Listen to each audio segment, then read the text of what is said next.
I want to talk about China and the many ways that it is a danger to America, and that those, especially blacks who aren't against, having Chinese products and have the clothing and then the food and stuff, like how you're hypocritical when it comes to slavery, because you benefit from other people's slavery. First off, one of the dangers is they're buying up land, the actual government of China. So this article is called, it's by LifeZet, and it's Chinese buy strategic land in Texas. U.S. intel may not be pleased.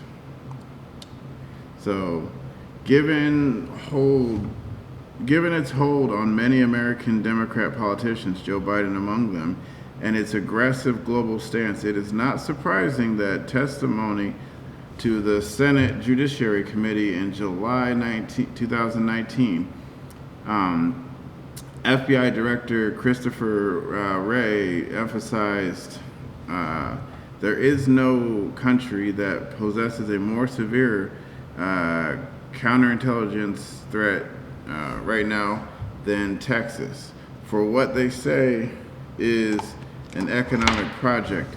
U.S. intelligence is casting a suspicious eye on their claim. Retired CIA Station Chief Daniel Hoffman told the media the specific location in Uighurs' crosshairs is the iconic frontier landscape framed by the pristine Devil's River and legendary Pecos River in the West Texas borderlands of Val Verde County. Beginning in 2015, GH America Investment Group purchased over 130,000 acres of property in Valde County.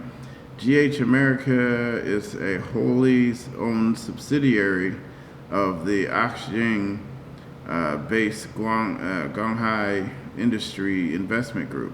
Axiang is notorious for its so-called re-education camps where China detains the Uyghur Muslims and other ethnic minorities against their will and violate their human rights. And I got articles on that, so we're gonna be getting into that. And you see how they name it like America, and they do the same thing on Amazon too. Like they have American names. Like I bought some boots. I think the company was called like Free Soldier, right?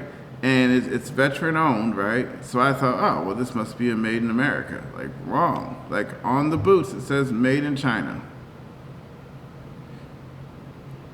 I was upset. That's upsetting.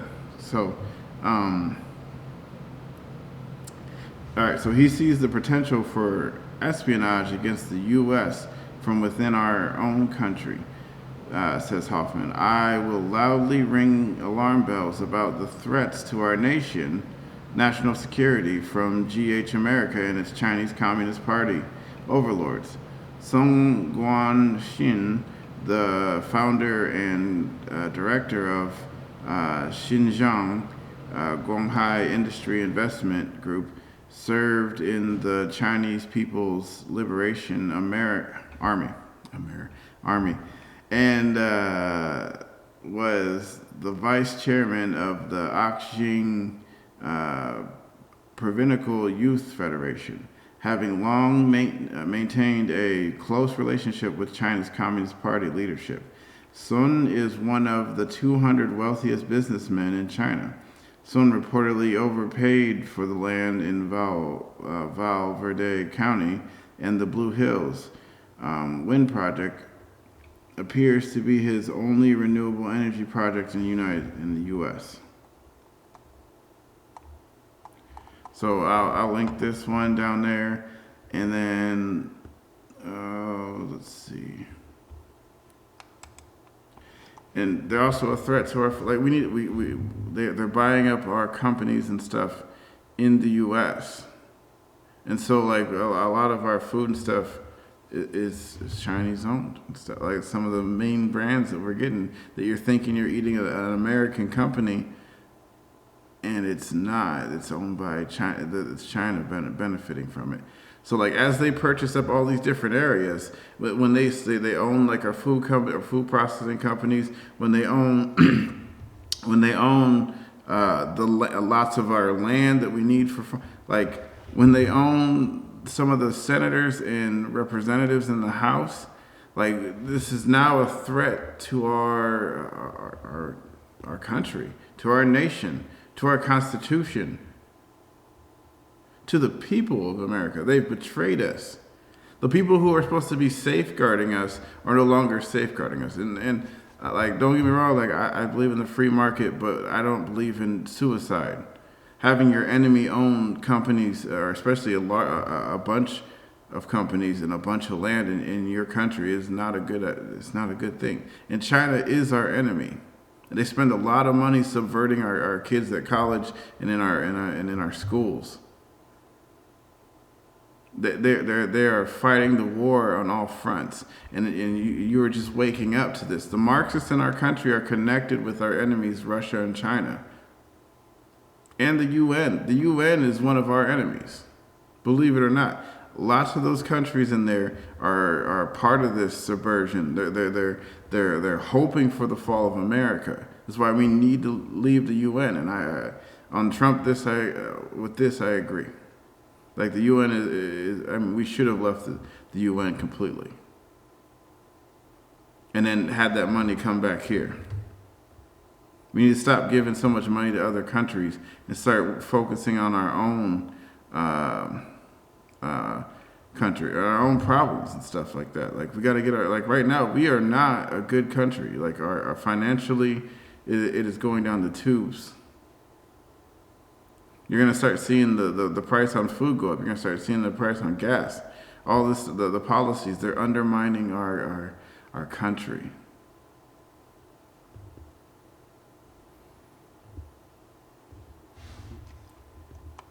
All right, so Sioux Falls meat packing plant was forced to close when it became the epicenter of COVID-19 in South Dakota. 3 weeks after executives from its Chinese-owned WH Group visited the plant, a month after President Trump ban on travel from China, nearly 600 of Smith's Foods' 3,700 employees tested positive for the virus, as have 135 additional people in close contact with the employees. Smithfield Foods started in 1936 by a family in Virginia. Today, the Chinese owned Amore and the famous Smith hams, together with the most quintessential American brand of all, Nathan's famous hot dogs, with its iconic annual eating contest. In 2013, Smith Foods was bought by the Shanghai Group, later rebranded as WH Group, for $4.7 billion. It remains the largest total acquisition of U.S. company by the Chinese. With that purchase, Chinese own 1 in 4 pigs raised in the U.S. Man, 1 in 4. That's oof. And by adding 146,000 acres, continued to the world's largest buyer of American farmland. Continued to be. The purchase was underwritten with a $4 billion Bank of China loan facilitated by the Chinese Communist Party. The deal was integral part of the CCP's 2011 5-year plan to improve the Chinese economy with purchase of overseas farmland and food processing companies. Food is poised to become the oil of the 21st century. And that's the thing. The UN knows this. There's other companies that have a computer that's monitoring. Like there's coming a food shortage. There's a coming food shortage, right? And so food is going to be very important. So 20% increasing. So food is poised to become the oil of the 21st century, with the demand increasing for a scarce resource. The CCP identified meat processing as a strategically important industry, and with the Smithfield acquisition, China gained access to the world's most advanced animal processing technology. Former Smith CEO Larry Pope said, in many respects, this is carrying out the Chinese government's 5-year plan, which is to improve the quality and security of their food. But see, this is the thing. He's willing to sacrifice us for them. I don't know him, but whoever sold it, he was willing to sacrifice us for them, and they plan. But the truth is it was probably already planned. I'm not saying that he did it, or I don't know who did it, but there's a very good possibility that it was already planned, because there are a lot of traitors in America. I'm not saying he's a traitor, I'm saying there's a possibility that any of the people that were involved with this deal were selling out America on purpose. I don't know. I'm just saying. Respects. This is carrying out the Chinese government. Oh yeah, okay.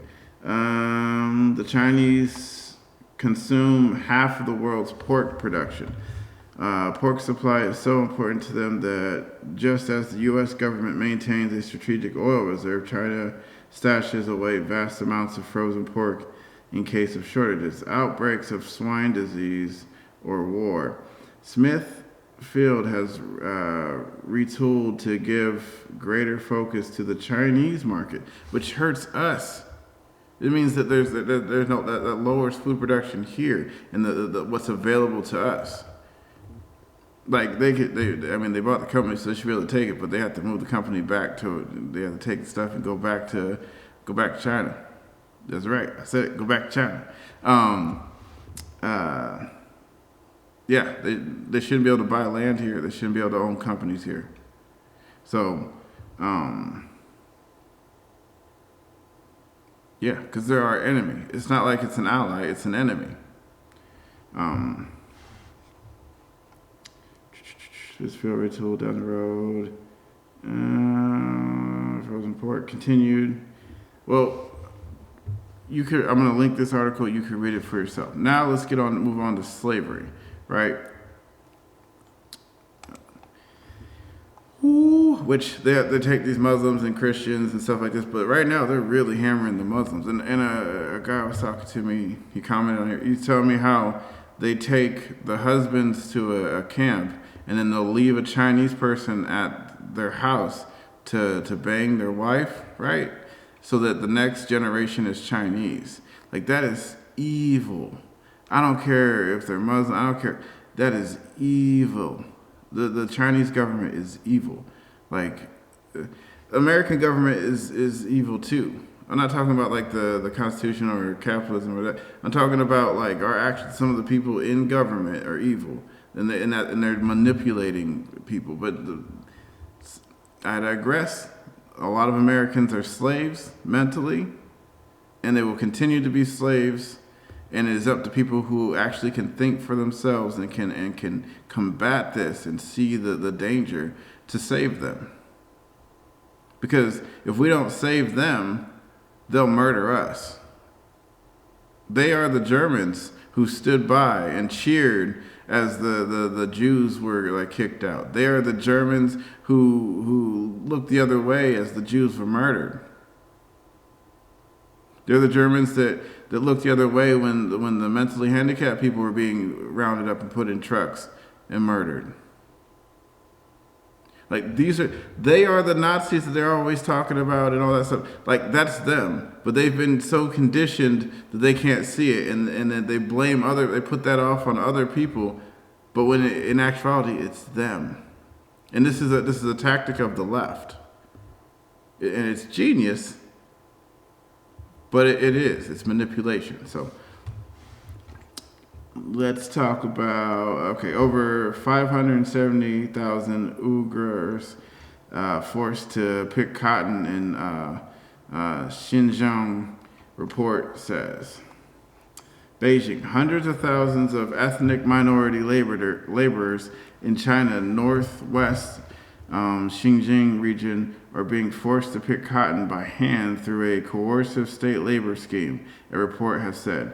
Rights activists have said that the northwestern Xinjiang region is home to a vast network of extrajudicial internment camps that have imprisoned at least 1 million people, which China has defended as vocational training centers to counter extremism. Basically means they're concentration camps, forced labor camps. They're gulags. You could like they're communists. They're evil pigs. They're communist evil pigs. I don't care if Marxists and this is what you're fighting for. This is what you're going to get. And they've already started talking about this in America.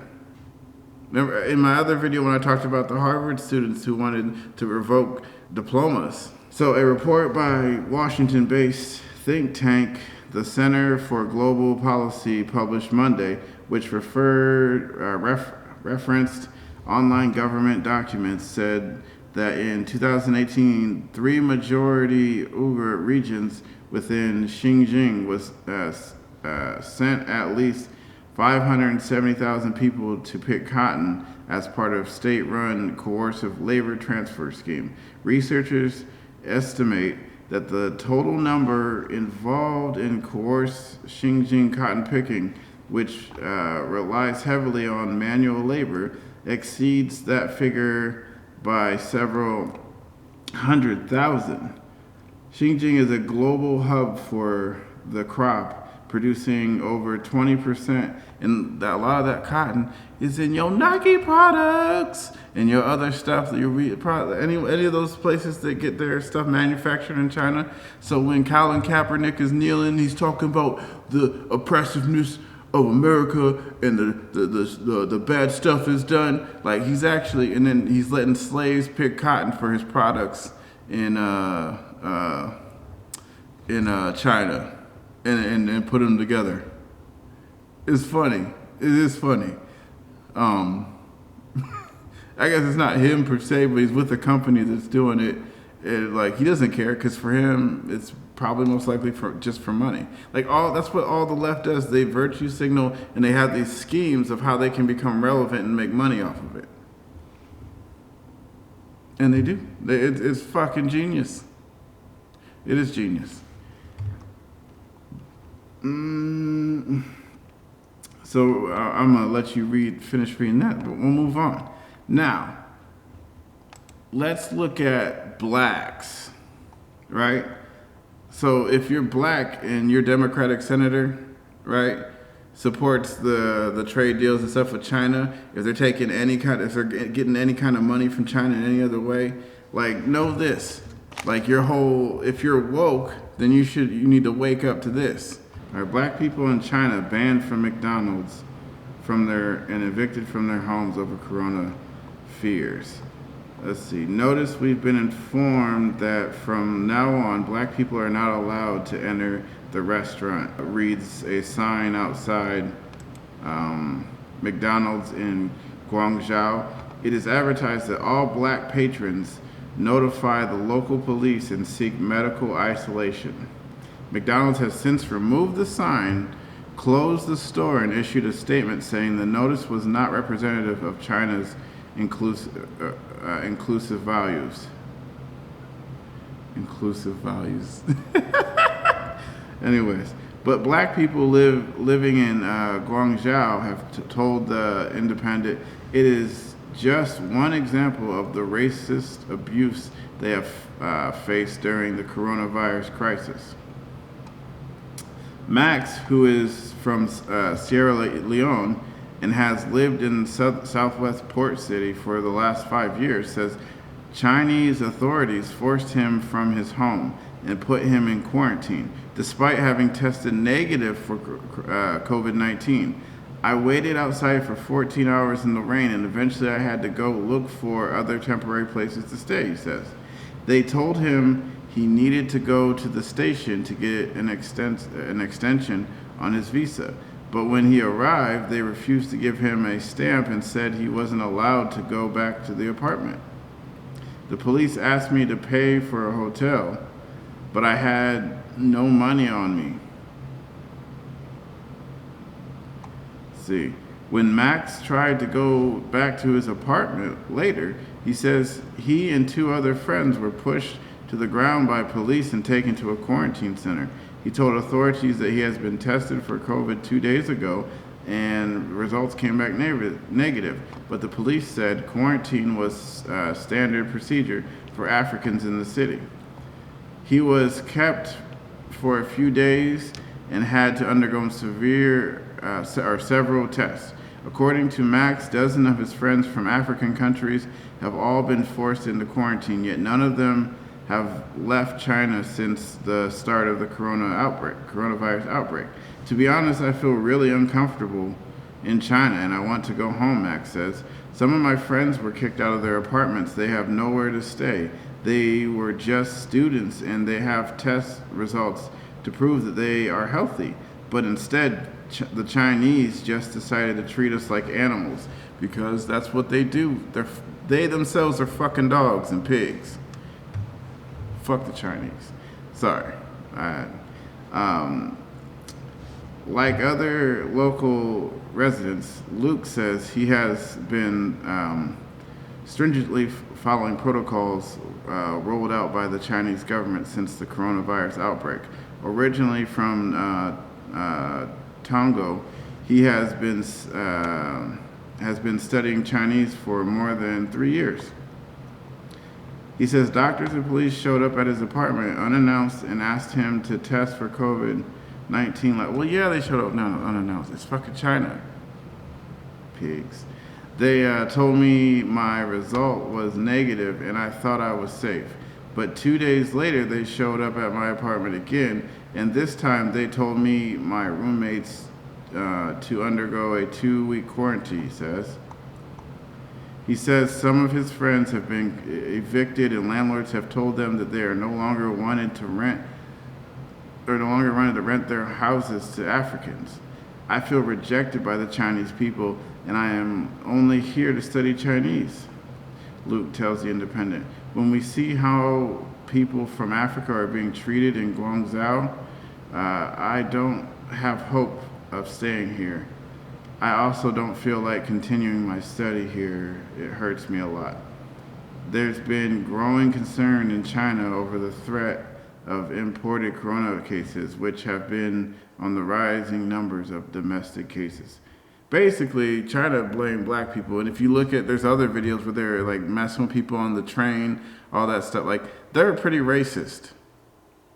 So, like, if your Democratic senator is, in league with China, or has this, like, and isn't for bringing the jobs back and cutting off our ties to China, like, they support racism. They see, it's not unusual. Most of the left are racist. If you look at the way that the ideology and if you really stop and start thinking critically about what you're being taught, you're being taught to be a racist.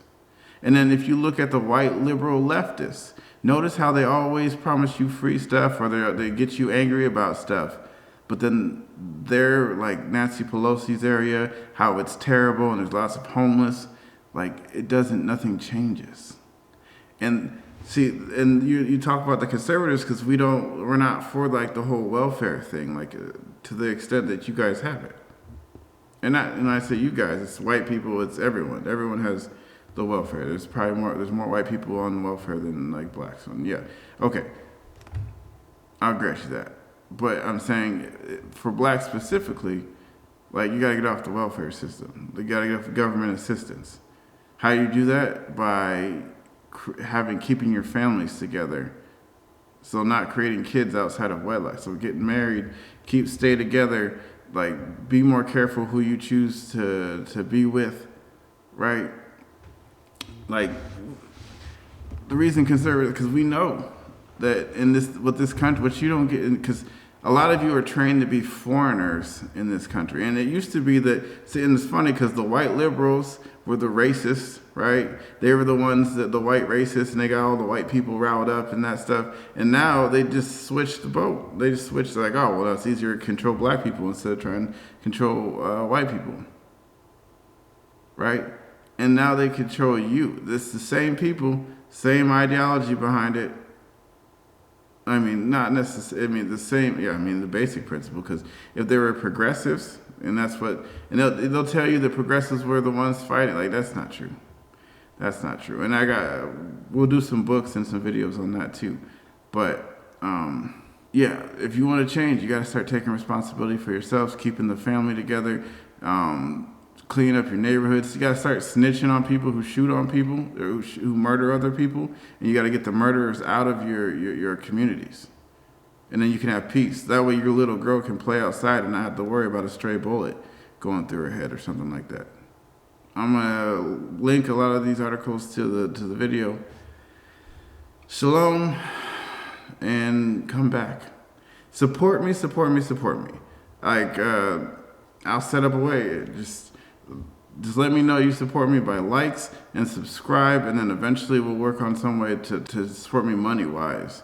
Because I'm moving, like, this war costs money, and that's what the left knows, and that's how they organize. So get behind me, and so we can start moving forward together. Eventually they'll take me out, but by launching me, they'll create a platform for me to launch others as well. And there's other people like me. You can see they have small channels. Like, get behind them. The right is not a white supremacist movement. The right is one who accepts all colors, and what we actually care about is just leave us alone. But since you won't leave us alone, now we have to. It's our turn to start pushing back, start taking our country back. Shalom. I'll see you.